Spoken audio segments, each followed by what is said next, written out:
বন্ধু-বান্ধব, আত্মীয়স্বজন আপনাকে ধোঁকা দিতে পারে, কিন্তু মাটি হলো সবচেয়ে খাঁটি, পরম বন্ধু।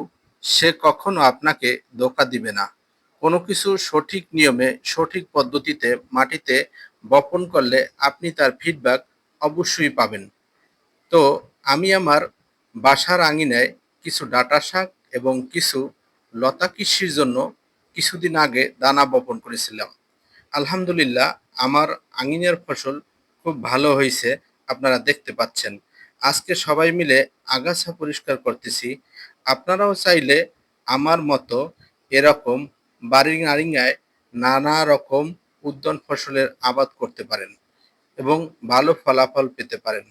যখন কাজ থাকবে না, তখন এরকম আমার মতো আগাছা পরিষ্কার করতে পারেন। এতে আমার মতো সতেজ, নির্ভেজাল শাকসবজি পেতে পারেন।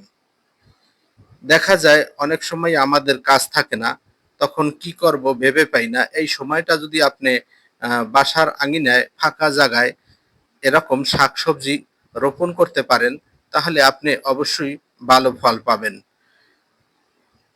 বা একটা বিষয় দেখা যায় যে বাসার আঙিনায় শাকসবজি চাষ করলে বাজারের দিকে চেয়ে থাকতে হয় না, কখন বাজার নিয়ে আসবে। যখন ইচ্ছা তখন আপনি গাছ থেকে তাজা, সতেজ শাকসবজি ছিঁড়ে রান্না করতে পারেন, যা স্বাদেও হবে অতুলনীয় এবং পুষ্টিকর।